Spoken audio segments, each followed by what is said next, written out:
अस्सलाम वालेकुम। मेरे उन दोस्तों को बहुत बहुत मुबारक जिनको उनका वीज़ा मिल गया है और जिनका वीज़ा प्रोसेस में है, उनके लिए मेरी नेक तमन्नाएं। इस तरह आपने वीज़ा हासिल करने के लिए एफ़र्ट की, आगे जर्मनी में लाइफ गुजारने के लिए भी आपको इसी तरह की एफ़र्ट की ज़रूरत पड़ेगी। और ये वीडियो ख़ासकर हर पाकिस्तानी, इंडियन और बांग्लादेशी भाई के लिए है जो उर्दू समझ सकता है। ये उनको जर्मनी में आने के बाद बहुत फ़ायदा देगी। और अगर आप यहाँ पे एज अ स्टूडेंट आ रहे हैं तो एक्सेप्टेंस लेटर मिलते ही जर्मनी में आप अपने लिए रहाइश ढूंढना स्टार्ट कर दें। एक्सेप्टेंस लेटर की बुनियाद पर आप स्टूडेंट वोनुंग में, जो यहाँ पे स्टूडेंट अपार्टमेंट बने होते हैं, वो बेसिकली खासकर स्टूडेंट्स के लिए होते हैं, उनमें घर ले सकते हैं। या यहाँ पे मुख्तलिफ वेबसाइट है, जिस तरह immobilien.de है, उसमें भी आप कांटेक्ट कर सकते हैं और अपने लिए अपार्टमेंट का बंदोबस्त कर सकते हैं। रहाइश बहुत ज़रूरी है। अगर आप एक्सेप्टेंस लेटर के बाद अपने लिए रहाइश का बंदोबस्त नहीं करते तो ख़ास करके कोरोना के दिनों में यहाँ आपको या तो रात सड़क पर सोना पड़ेगा या फिर बहुत ज़्यादा खजल खराबी होगी, क्योंकि कोरोना के दिनों में आपको कोई भी अपने पास रखने के लिए आसानी से तैयार नहीं होगा। तो बेहतर है एक्सेप्टेंस लेटर के साथ ही अपने लिए रहाइश का बंदोबस्त करना स्टार्ट कर दें। लगने के बाद एक चीज़ का और भी ख्याल रखें कि अपनी जो एयर टिकट है वो वीक डेज़ में बुक करवाएं, मंडे टू फ्राइडे, क्योंकि सैटरडे और संडे ऑफिशियल ऑफ होता है। तो आपका हाउस मास्टर या आप ने जिस कंपनी या जिससे भी घर किराए पे लिया है वो आपका वीकेंड पे इंतज़ार नहीं करेगा। तो वीक डेज़ में लेने का मतलब, वीक डेज़ में अगर आप यहाँ पे आते हैं तो इसका मतलब है कि वो आपको टाइम ज़रूर देगा और रात तक आपका इंतज़ार करेगा। तो आप आएंगे तो उससे चाबी ले सकते हैं। अगर वो आपका इंतज़ार नहीं करेगा तो किसी भी रिस्पॉन्सिबल पर्सन को वो घर की चाबियां दे देगा, तो आप उनसे जाके चाबी लें और अपने घर में रात गुजारें। तो आप अगर किसी भी कंट्री से ट्रैवल कर रहे हैं तो वहाँ से गूगल करें, अपनी रिहाइश के इर्द गिर्द कोई ग्रोसरी स्टोर देखें, क्योंकि आते ही आपको भूख ज़ोरों की लगी होगी। वहाँ पे जाएं, कुछ सामान वगैरह लें, पेट की आग बुझाएं और 1 या 2 दिन सुकून से रेस्ट करें। आपको कोई पूछने वाला नहीं होगा। लेकिन 2 से 3 दिन के बाद एक नई जर्नी स्टार्ट होगी, तो उसी जर्नी की तरफ हम चलते हैं। जब आप जर्मनी में दाखिल होते हैं तो आपको आपकी यूनिवर्सिटी के थ्रू एक ओरिएंटेशन ऑफ़र की जाती है, जिसमें आपको जर्मनी में ज़िंदगी गुजारने के तरीके बताए जाते हैं। आपने किन किन पॉइंट्स को फॉलो करना है और किस किस पॉइंट के थ्रू चलना है, ये सब आपको उस ओरिएंटेशन में बताया जाता है। लेकिन उससे भी आसान करके मैं आपको इस वीडियो में बताऊंगा। अगर फिर भी आपको किसी भी चीज़ की समझ ना लगे तो कमेंट करके पूछ सकते हैं। मैं कोशिश करूंगा कि आपके कमेंट का बिल्कुल सही और दुरुस्त जवाब दिया जाए।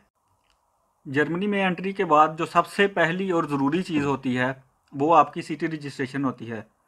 सिटी रजिस्ट्रेशन के लिए आपको बुरगट आम्ट या राट हाउस से अपॉइंटमेंट लेना पड़ती है। आप गूगल पे सिटी रजिस्ट्रेशन के लिए राट हाउस या बुरगट आम लिखेंगे तो अपनी रिहाइश के हिसाब से जो सबसे नियरेस्ट है वहाँ पे आप अपनी अपॉइंटमेंट ले सकते हैं। अपॉइंटमेंट लेकर आपने पूरे टाइम पे वहाँ पहुँचना होता है जिस टाइम की आपको अपॉइंटमेंट मिली है। कोशिश करें 10 से 15 मिनट पहले जाएं। लेट जाने की सूरत में आपकी अपॉइंटमेंट कैंसिल हो जाएगी और फिर अगली अपॉइंटमेंट लेने के लिए टाइम लगेगा। ये सारा प्रोसेस आपको विद इन अ वीक पूरा करना पड़ता है। तो सिटी रजिस्ट्रेशन के लिए आपको जिस चीज़ की ज़रूरत पड़ती है वो आपका पासपोर्ट और वीज़ा और आपका हाउस मीट फरतराक, यानी कि घर का किरायानामा। अगर आप 2 बंदे हैं, मतलब मियाँ बीवी हैं, तो दोनों का पासपोर्ट और वीज़ा। अगर आपके पास बच्चे भी हैं तो आप दोनों का पासपोर्ट, वीज़ा, बच्चों के पासपोर्ट, वीज़े और बच्चों के बर्थ सर्टिफिकेट। तो दोस्तों, सिटी रजिस्ट्रेशन से फ़ारिग होने के बाद आपको जो कागज़ मिलेगा उसे कहते हैं मेल्डेबेशाइनिगुंग। मेल्डेबेशाइनिगुंग हासिल करने के बाद जो दूसरी सबसे ज़रूरी चीज़ है वो है आपका बैंक अकाउंट। तो ब्लॉक अकाउंट के लिए आप उस बैंक में जाएंगे जो कि आपकी ब्लॉक अमाउंट रकम से रिलेटेड है। तो आपकी ब्लॉक रकम अनब्लॉक करने के लिए आपको किन किन चीज़ों की ज़रूरत पड़ेगी, उसके लिए आपको सबसे पहली चीज़, जो सबसे पहला स्टेप किया है, मेल्डेबेशाइनिगुंग यानी कि सिटी रजिस्ट्रेशन सर्टिफिकेट, आपका वीज़ा और आपका पासपोर्ट, ये तीनों डॉक्यूमेंट्स इकट्ठे बैंक में जमा होंगे। और आपका अकाउंट खुल जाएगा। ये सब कुछ आप जितनी जल्दी मुकम्मल करेंगे, आपको अपनी रकम उतनी ही जल्दी अवेलेबल हो सकेगी, क्योंकि आगे ज़िंदगी में रकम ही सब कुछ है। रकम नहीं तो आप कुछ भी नहीं खरीद सकते। तो तीसरा सबसे इम्पोर्टेंट और ज़रूरी पॉइंट, आपकी हेल्थ इंश्योरेंस। तो आप जब किसी कंट्री से ट्रैवल करके यहाँ पे आते हैं तो आपकी जो हेल्थ इंश्योरेंस होती है वो तकरीबन 3 मंथ वैलिड होती है। So that time is enough to understand that which insurance will suit you. तो गौर फिक्र करें, देखें आपने पब्लिक इंश्योरेंस करवानी है या प्राइवेट।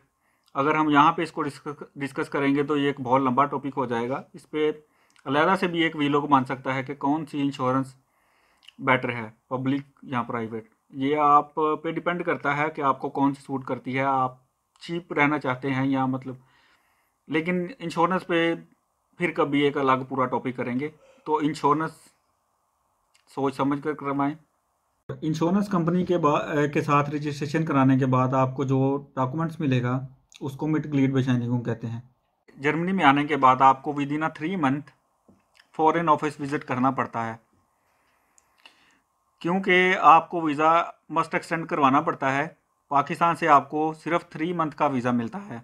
तो कोशिश करें आगे as soon as possible appointment लें और विद इन 2 मंथ आप फॉरेन ऑफिस ज़रूर विज़िट करें, क्योंकि वहाँ से जो आपको वीज़ा मिलेगा, आपके वीज़े के ऊपर मेंशन होगा कि आपको कौन सा पैरा लगा हुआ है, मतलब स्टूडेंट हैं, रिसर्चर हैं, जॉब सर्च हैं। तो फिर उसी पैरे के बिहाफ पे आपको यहाँ पे काम करने की इजाज़त होगी। तो वो पैरा बहुत ज़रूरी होता है हर बंदे के लिए। आप जहाँ पे भी काम के लिए अप्लाई करते हैं तो उसी पैरे के थ्रू आपको काम मिलता है। तो जब आप फॉरेन ऑफिस विज़िट करते हैं तो वहाँ आपको कुछ डॉक्यूमेंट्स की ज़रूरत पड़ेगी।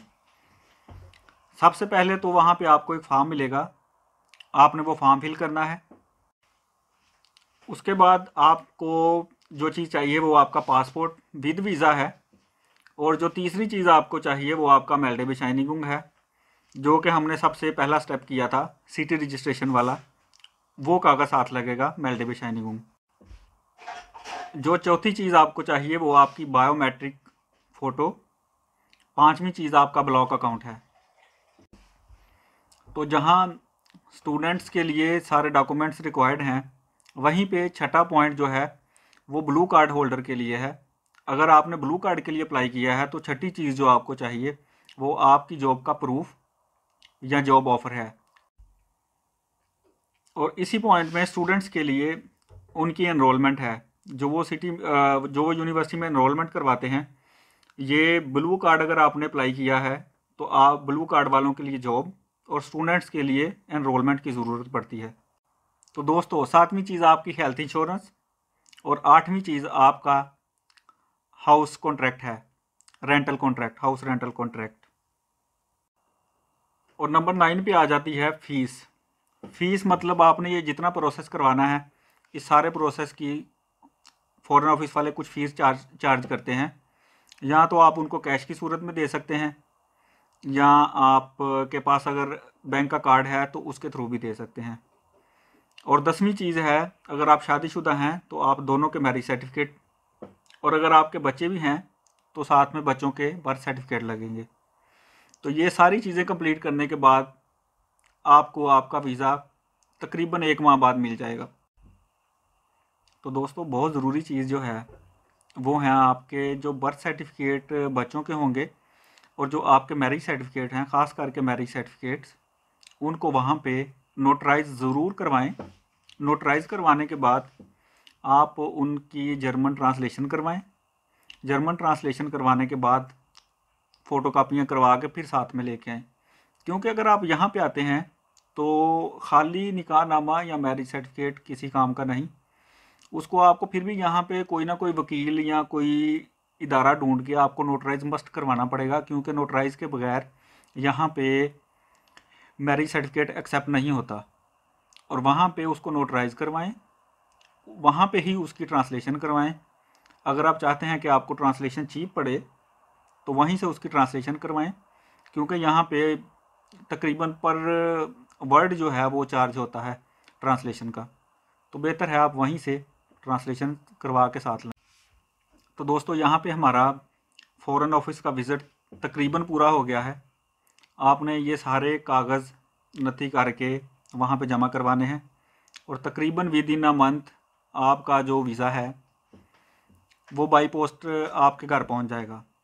यहाँ पे लेटर बॉक्स मामूल से चेक करते हैं लोग और हर चीज़ तकरीबन आपके लेटर बॉक्स में ही आती है। तो लेटर बॉक्स रोज़ाना चेक करें, हो सकता है किसी दिन उसमें आपका वीज़ा भी पड़ा हो। यहाँ पे हमारा पॉइंट 4 ख़त्म हो गया। पॉइंट 5 तकरीबन आ जाता है जॉब के लिए। अगर आपने जॉब सर्च करनी है तो उसके लिए आपके पास नंबर 4 होना ज़रूरी है। नंबर 4 का मतलब रेजिडेंशियल परमिट। रेजिडेंशियल परमिट ही तय करेगा कि आप जॉब के लिए एलिजिबल हैं या नहीं। अगर आप स्टूडेंट वीज़ा पे आए हैं तो ऊपर पैरा लिखा होगा स्टूडेंट के लिए, यहाँ पे 120 दिन पर ईयर अलाउ हैं काम करने के लिए। लेकिन आप कुछ फ्रीलांसिंग जॉब्स भी हैं और भी कुछ जॉब्स के बारे में मैं तफसील से व्लॉग करूँगा और उसमें आपको बताऊँगा कि अगर आप न्यू हैं या आपको जॉब सर्च करने में मुश्किलात हैं तो मैं आपको कुछ तरीके बताऊँगा, उसके थ्रू आप इजीली जॉब सर्च कर सकेंगे। अब आप जॉब सर्च कर रहे हैं तो जॉब सर्च करने के लिए जितना ज़रूरी है आपका रेजिडेंशियल परमिट है, उतना ही ज़रूरी स्टोया नंबर और आइडेंटिफिकेशन नंबर है। ये दोनों डॉक्यूमेंट्स तकरीबन एक ही कागज़ का नाम है, ये दोनों नंबर एक ही होते हैं। तो आपने जहाँ पे भी जॉब के लिए अप्लाई करना है आपको इन नंबर की ज़रूरत होती है। आपका रेजिडेंशियल परमिट आने से पहले ये नंबर आपको बाई पोस्ट आपके लेटर बॉक्स में आ जाते हैं। तो इनके थ्रू आप जॉब के लिए अप्लाई कर सकते हैं। जो तीसरी सबसे ज़रूरी चीज़ है वो है सोशल सिक्योरिटी नंबर। तो जहाँ पे आप जॉब के लिए अप्लाई करते हैं, जॉब आपको मिल गई, आपका एम्प्लॉयर आपको वो सोशल सिक्योरिटी नंबर बनवा कर देगा। छठी चीज़ है वो है ब्रॉडकास्टिंग फ़ीस। जर्मनी में छोटे मोटे खर्चे भी पड़ते रहते हैं, मतलब अय्याशियों के साथ साथ आपको छोटी छोटी टिचकरें भी लगती रहती हैं। ब्रॉडकास्टिंग फ़ीस आप सोच रहे होंगे कि ये क्या है। तो बेसिकली ये आप टीवी यूज़ करें या ना करें, रेडियो सुने या ना सुने, ये आपको पे करनी ही पड़ती है अगर आप प्राइवेट वोनिंग में रह रहे हैं। तो अगर आपको कमरा मिल गया है स्टूडेंटन वोनहाइम में या स्टूडेंट अपार्टमेंट में, तो वहाँ पे ये फ़ीस अप्लाई नहीं होती। अगर आप आके यहाँ पे प्राइवेट रह रहे हैं तो ये फ़ीस आपको पे करनी ही पड़ती है। ये तकरीबन 3 मंथली और 1 ईयरली इंस्टॉलमेंट पे भी हो सकती है। तो इसकी जो कास्ट है वो राउंड अबाउट 17 यूरो है।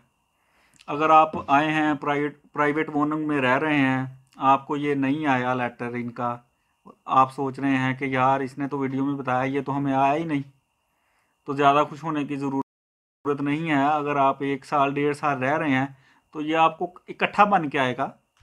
फिर आप उनको कांटेक्ट करेंगे कि भाई इतने नहीं मैं दे सकता, इसकी किस्तें करो। तो ये पोलाइट हैं इस मामले में, आप इकट्ठे नहीं दे सकते, आपको वो तोड़ तोड़ के आप छोटे छोटे करके आपसे ले ज़रूर लेंगे, छोड़ेंगे नहीं आपको। तो ये इतने पोलाइट हैं कि इसकी रजिस्ट्रेशन भी आपको खुद करनी पड़ेगी। इसके लिए आपको www.rundfunk-beitrag.de पे जाना पड़ेगा और अपने आप को खुद रजिस्ट्रेशन करवानी पड़ेगी इसके लिए, और फिर खुद ही पे करना पड़ेगा। तो दोस्तों पिछले पॉइंट्स पूरे हो गए, अब है पॉइंट 7 की बारी। अगर आप शादीशुदा हैं और आपके बच्चे हैं तो जर्मनी आने के बाद पिछले सारे पॉइंट पूरे करने के बाद फ़ामिलियन कासे ज़रूर विज़िट करें, क्योंकि वहाँ पे सब लोगों के बच्चों के लिए कुछ ना कुछ बेनिफिट्स ज़रूर हैं। अगर आप ब्लू कार्ड्स पे हैं तो आपके बच्चे को कुछ ना कुछ बेनिफिट्स ज़रूर मिलेंगे, और अगर आप रिसर्च वीज़े पर भी हैं तो फिर भी आपके बच्चे को कुछ ना कुछ बेनिफिट्स ज़रूर मिलेंगे, जिसको मतलब आसान अल्फाज में किंडरगार्टन कह लिया जाता है, बच्चों का ख़र्चा वगैरह।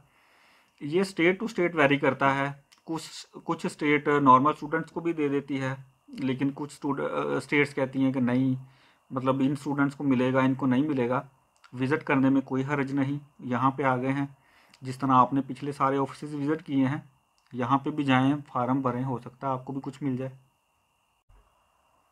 तो यहाँ पे आपने जाके फ़ामिलियन कासे पे फॉर्म फिल करना होता है, उसके साथ मेल्डे शाइनिंग लगाना होता है और उसके साथ बच्चों के बर्थ सर्टिफिकेट लगाने होते हैं।